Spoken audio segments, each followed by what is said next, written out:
Hey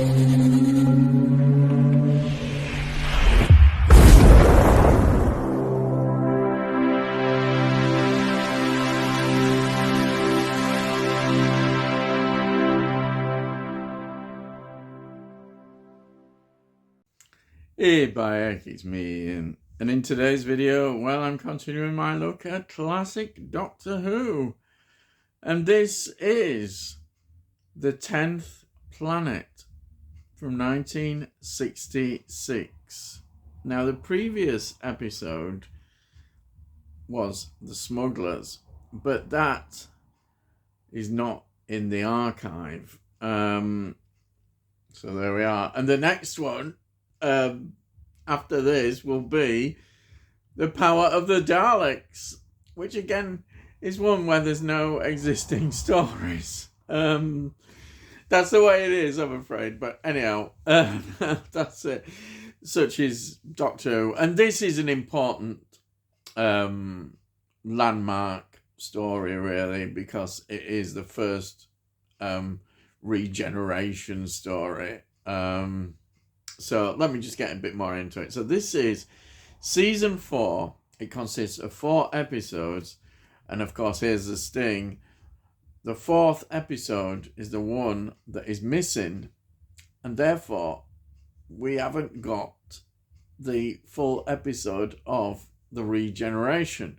However, there were clips available. I think Blue Peter, for instance, had used a clip. And the archivists and restoration teams have been able to put together what the regeneration was like, and they have some pictures and images that they've used to reconstruct it. So that is something.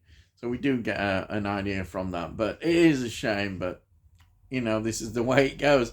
This is why this is a much sought after episode that we'd love to see return to the archives. Whether it will, I don't know, but it's one of those that he's always talked about. Anyhow, this was transmitted on the 8th of October 1966, and that was through till 29th of October 1966. It's written by Kit Pedler, who was the scientific sort of advisor to the programme. And also, Jerry Davis wrote episodes 3 and 4. The script editor is, of course, Jerry Davis.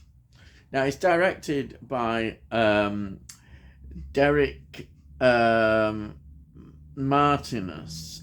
And he directed Galaxy 4, 1963, Mission to the Unknown, 1965, The Evil of the Daleks, 1967, The Ice Warriors, 1967, and his last one was Spearhead from Space, 1970, which is brilliant. It's the beginning of the colour era for Doctor Who with John Pertwee's opening story, and that is a brilliant story, and it looks beautiful. It's a really well filmed one because it was all made on film. Yes, but yeah, that's another story. But I do love Spearhead from Space. It's a special episode, I think. Anyhow, this of course is produced by Innes Lloyd now, and we'll get into the cast. So we have got William Hartnell playing the first Doctor. We've got Annika Willis playing Polly, and we've got Michael Craze as Ben.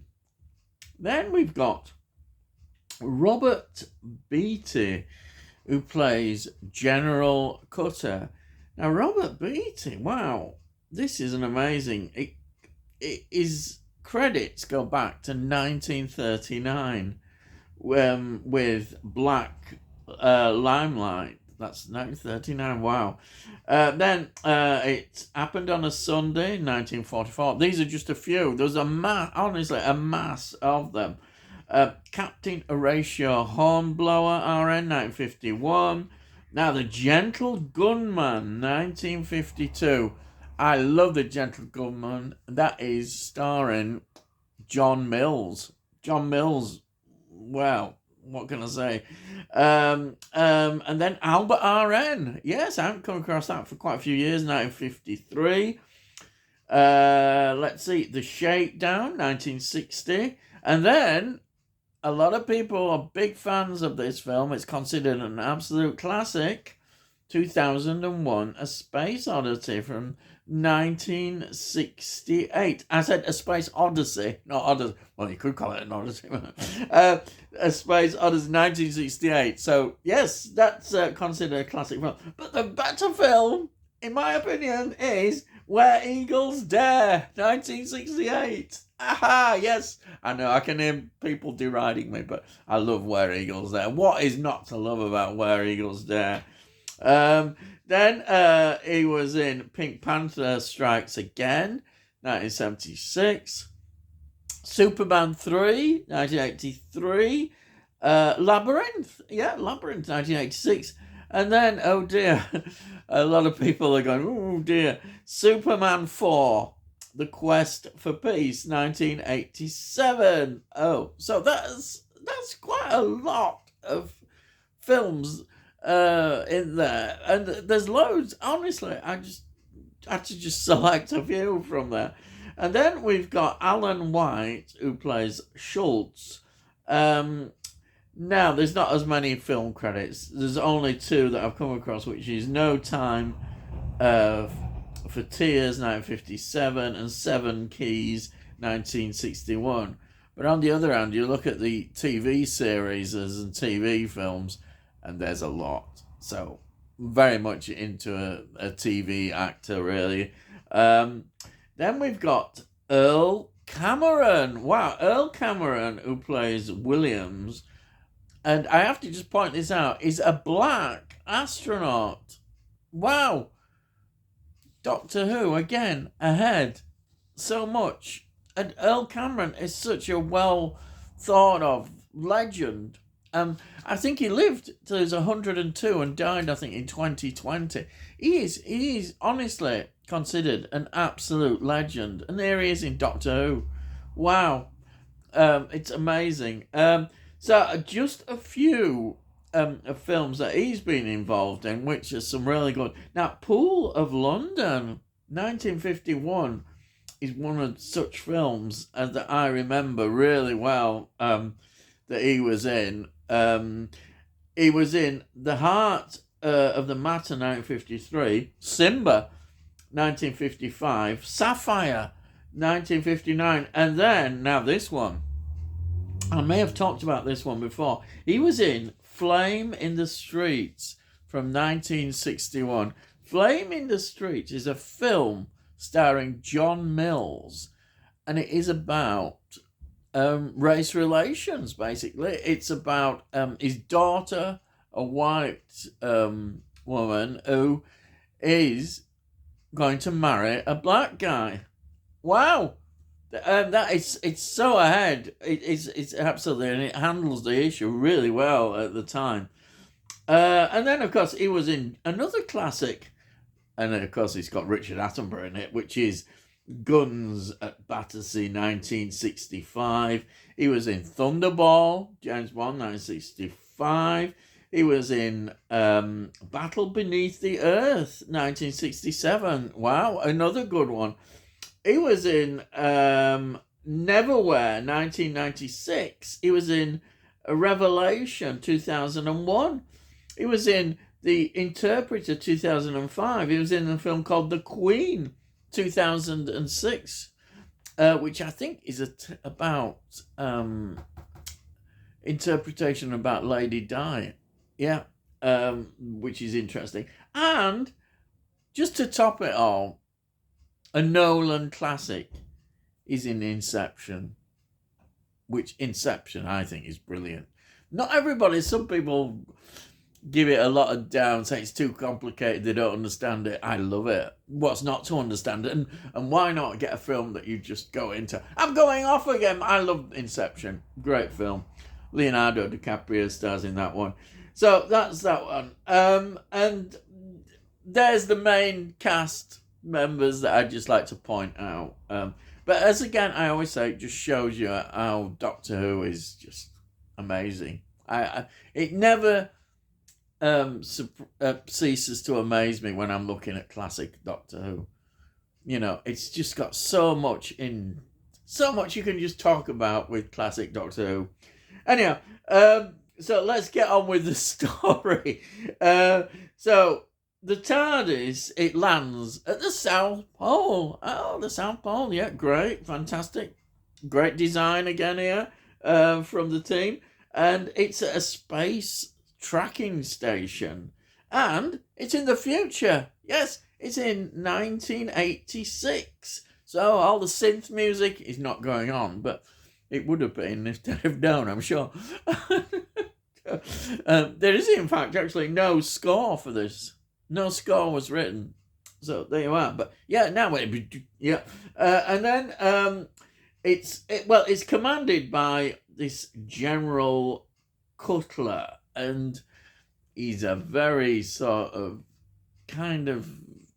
I think a bit of controversial kind of figure, in the sense he makes his own mind up, doesn't really consider other people's opinions. He's in charge, and that's it. And this, what they're doing is tracking a manned space probe, which Earl Cameron is one of the astronauts. And now the thing is, it's going off course. And while they're doing this, they also discover a new planet. Yes. And this new planet is, of course, it's going to approach Earth. And it is Mondas, which is the Earth's long lost twin planet. Wow. Amazing what you learn on Doctor Who. I never knew that. I love the fact that it's called Mondas as well.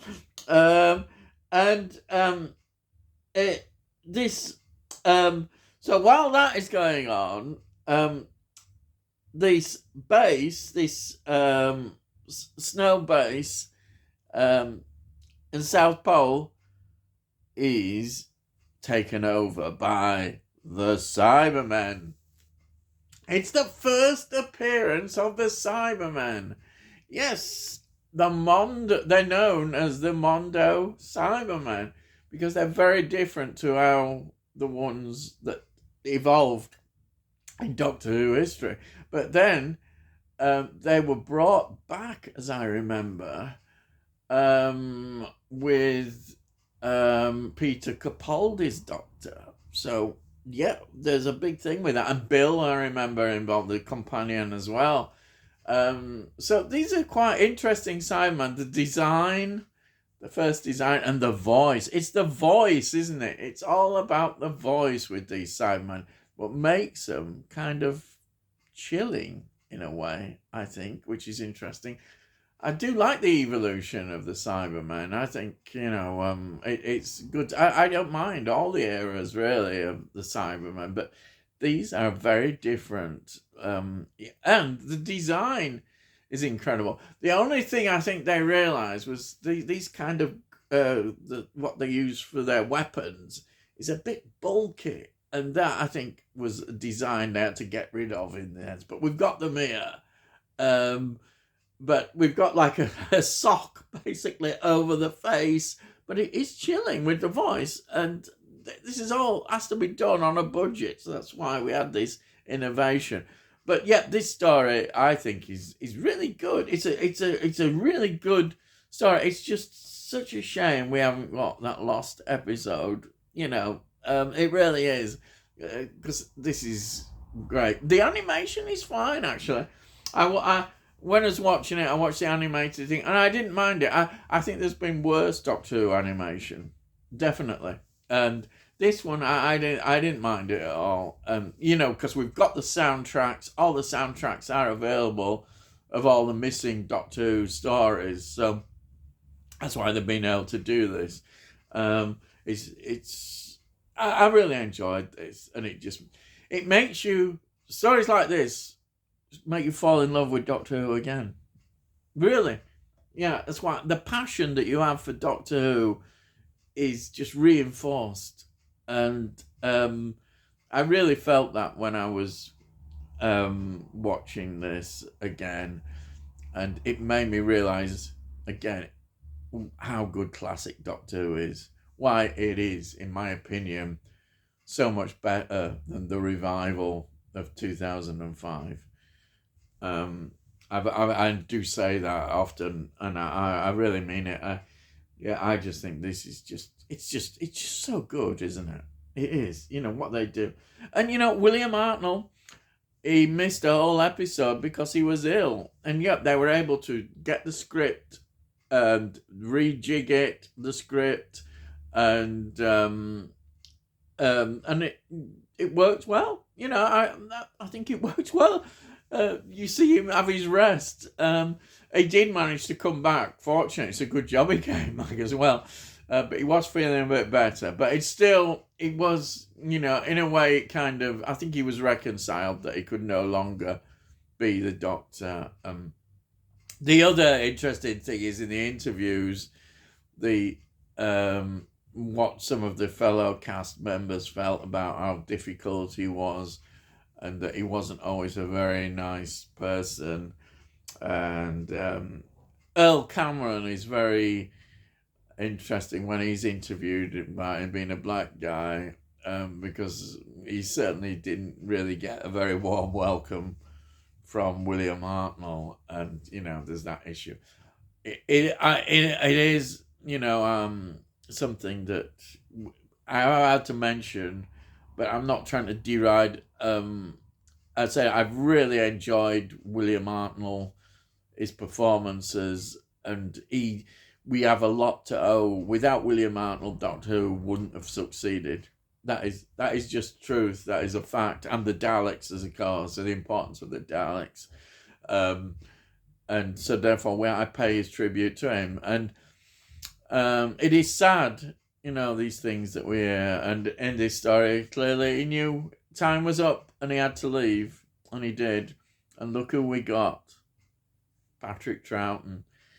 This just shows you the power of what Doctor Who had become, which we hadn't had.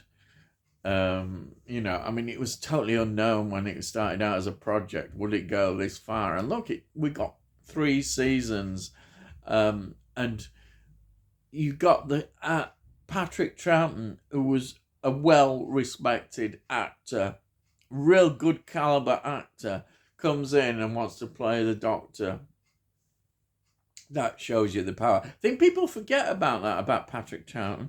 Patrick Troughton was a well-established actor, really. Yes. And well thought of. And for him to take this role is just a great compliment to the series in itself, I think. And Patrick Troughton really was a real asset, and that's great. But yeah, I'm paying tribute to William Hartnell, I should do, because without him, it wouldn't have succeeded. So, I have to say that. And that's it, I think. Let me just say that it was released on VHS in 2000, and they did a reconstruction of the 4th episode by the restoration team for the video. And then the DVD was released in 2013 with the animated 4th episode. And it's not had a Blu-ray release yet, obviously, but it will get one in the future sometime. So here is my DVD copy. Beautiful DVD. Look at this. Great illustration.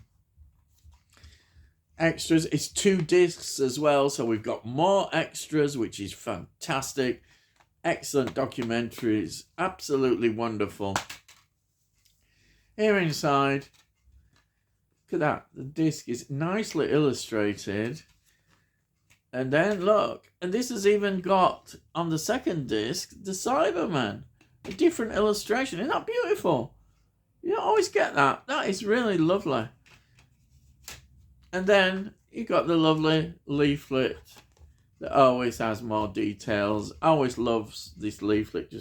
You just look in and it's fantastic. What can I say? I love these. Essential. I still think the DVDs are essential. I would never ever get rid of them. I think they're just so lovely, and you know, and you put them on the TV and the quality is great, because the restoration team did a great job. I think people forget that. It's easy to slag off DVDs, and when you get this and you watch them, you really appreciate them. And as I say, no matter how in the future we may get all these Blu-ray releases, I would never ever get rid of my DVD copies. Never. Yeah. That's it. I've gone on too long, haven't I can't help it. Hope you've enjoyed it. Now, if you have enjoyed it, please give it a like. If you give it a like, it gets it onto YouTube so that people might enjoy it, all algorithms and all that. And if you've got any comments, please put your comments down. I love to read your comments, and I'll always reply to them.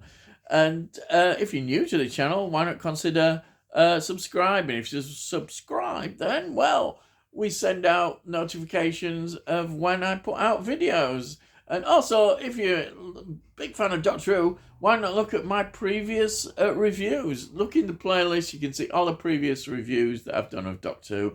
And also all the other things that I do on my channel, all the reviews and all that kind of stuff. It's all with a retro feel. And that's it. So all I've got to say is, I'll see thee again.